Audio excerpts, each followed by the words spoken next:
Hello and welcome back. Now we have just completed the Lost City trek of Colombia and it was epic. It was a 5-day trek through the mountainous jungle region of the Sierra Nevada, reaching a total elevation of 2,649 meters. We met some awesome people along the way, including members of 2 different indigenous tribes. And let's not forget the crazy amounts of wildlife. We even saw a snake. But that's enough of us chatting. Come along and join us on our amazing adventure. We did the trek with Teyuna Tour Company as we'd heard great reviews. We'll add their website link in the video description. They picked us up from our hostel in Santa Marta and drove us to Mamey village for lunch and to meet our group. Just before we started hiking, our guides talked us through our route for the day. We were going to trek to the first camp where we'd stay that night. Although it was one of the shorter sections, the first day would include river crossings and a steep ascent and descent. The temperature was around 28 degrees, so we knew we needed to keep hydrated.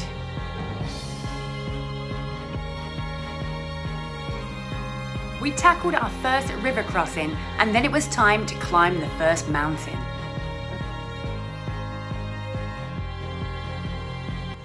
Okay, we're at the part of day 1 where we have got an hour going straight uphill.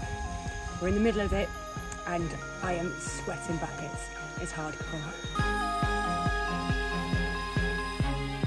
She's loving life. She is having the best time of her life. But she's making it, she's doing it. She's moaning the entire way, but she's still alive. It was relentless, an hour of solid steep ascent. About 3/4 of the way up, we stopped for a break. Okay, so we've just finished the really steep bit. We've had a sugary drink, had some watermelon. Danny is still alive, even though she was convinced she was going to die about 3 times. But she didn't. She made it. My hand's shaking a bit, it's because we're a bit exhausted and I can't be bothered to get my tripod out right now. Day one. Halfway through day 1. Just one last final push and we reached the summit, 680 meters above sea level. Look at this. What a view! Now downhill towards camp. We're nearly at the camp. Just look at this view behind us.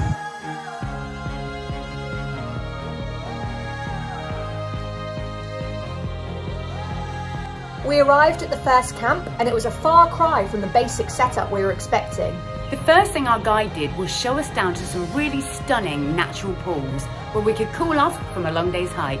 The camp had a lot more facilities than we assumed it would. It had a toilet, a shower, a little kitchenette where our group's private chef prepared all the food, and they had vegetarian options too and really big portions. Now considering we had been prepared to hammock camp, when we arrived we actually got upgraded to bunk beds, so had a fairly decent night's sleep. As the sun went down, our guides warned us of the creatures to look out for.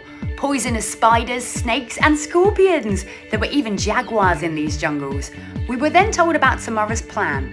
The second day was going to be the toughest. Firstly, we would spend the morning hiking to 2 different indigenous villages. Our 5 AM wake-up call wasn't fun, but breakfast was great and by 6 o'clock we were on the trail. Okay, so we're on the second day. We've just done a massive walk uphill, but it wasn't as bad as yesterday. I wasn't wanting to hire a helicopter to get me out of here. Still tough, but we made it to the first little watermelon stop. And we're going downhill for a bit now, So first thing in the morning, we had trekked up to 720 meters, then started downhill towards the first village. The sun was shining and the scenery was gorgeous.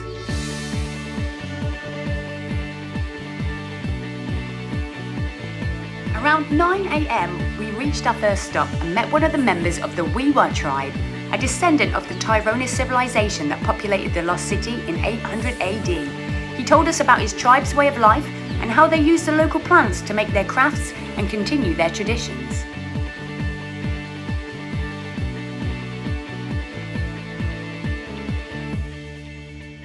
Time to set off again. The sun was beating down as we made our way to the next village. We walked alongside the Buritaka River, and before too long, we had arrived.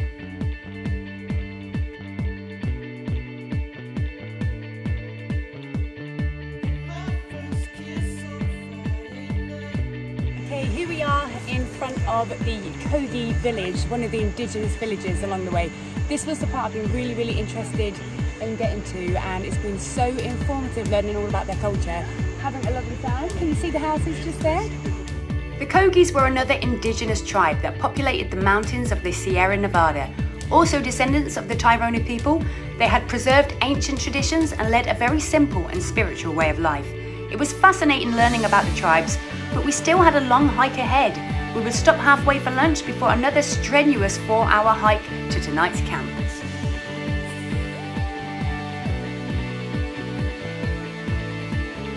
I'm shattered. I need a Starbucks, but I don't think they do Starbucks in the jungle. Oh, happy. I'm afraid no Starbucks for you, Danny, but we did have time for a quick dip in the river to cool off before lunch. We are going to camp number 3. We've got about another 4 hours of hiking uphill. It's going to be quite hard. I think I'm ready. I don't know, but we shall see. We were already exhausted. Now, I'm used to hiking in the UK, but the humidity and terrain here somehow just zapped us of all energy.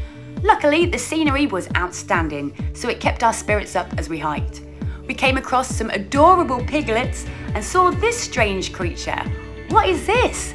Let us know in the comments. We're still hiking through the jungle. We've been on our own for the past hour, I'd say. The only people we've seen are members of the indigenous tribes and cute animals. We hung back slightly from our group to have some solitude, but knew another guide wasn't too far behind us. About an hour away from our camp, it started pouring with rain, so I had to put the camera away. We trudged into camp exhausted and piss wet through. Some of the group were given hammocks, but we got bunk beds again. Although on night number 3, we finally got to do some camping. After dinner, we got told our plans for the next day. It was going to be exciting. We would reach the lost city by morning. After climbing 1,200 steps first. We would then explore the city before returning to the second camp where we would sleep that night. Another very long day, but hopefully it'll be worth it.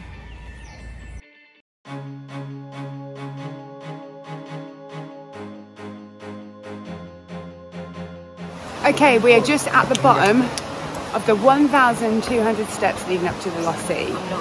I don't know how I feel about this.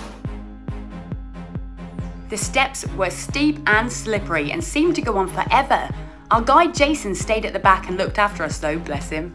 I think we're about halfway up now, and we're just having lots of sweets. We're trying to take it slow and steady because we've got to come all the way back down and then do another 4 hours on the way back as well. So yeah, fingers crossed we're there soon. Dying a bit, but I'm motivated. We can do it. Another 600 or so steps later, we finally reached the top, 1,200 meters above sea level.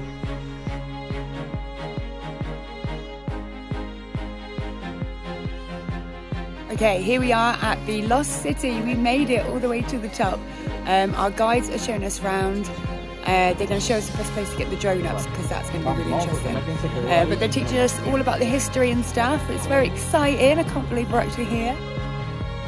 It was incredible. I've been waiting so long to see this place, and it was so much bigger than I'd expected. We climbed up to the next level where Jason showed us an ancient map of the city carved into stone. Now this was humbling, exploring a city 600 years older than Macchu Pichu and undiscovered until the 1970s from Western civilization. So here I am in the lost city. All that blood, sweat and tears made worth it for this one shot. Look at that. The Tairona civilization had held fast against the Spanish conquistadors, and it was only the threat of new diseases that finally forced them to flee the city and split up into smaller settlements higher in the mountains.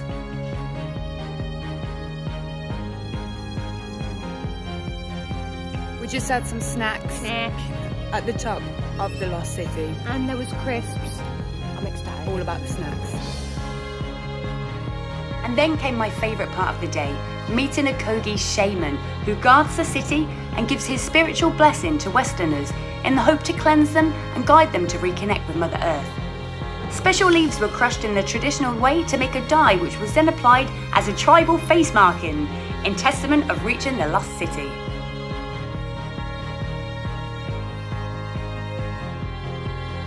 I was a little bit apprehensive about going down those steep steps, so I put away my camera and got out my hiking poles for stability. It was a good job really, as shortly after it started raining and it didn't stop until we reached the camp for that night. Now don't worry if you don't have hiking poles, you can rent them from the tour company. After a long day of trekking, we'd arrived. We made it! Night number 3, we're camping, but not like we've camped before. Tents all pitched on a platform on stilts, away from the jungle wildlife.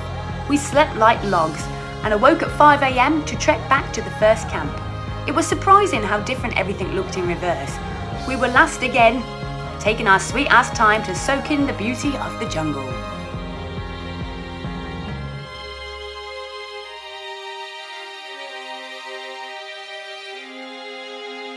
Okay, so we've just finished the big climb of day 4 and we've reached the checkpoint bit, which is run by the indigenous villagers, where they sell like local wares and things like this.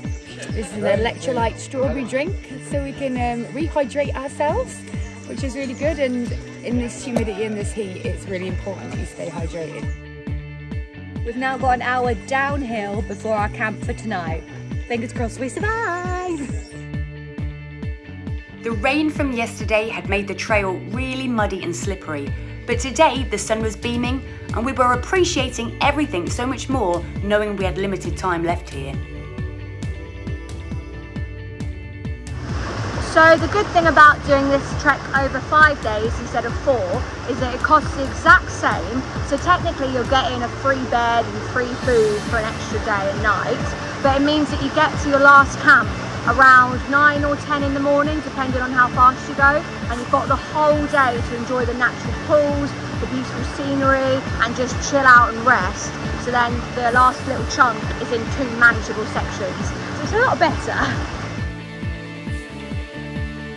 There was only 4 of us doing the trek over 5 days instead of 4, so we had the pools to ourselves for the entire day, and it was bliss.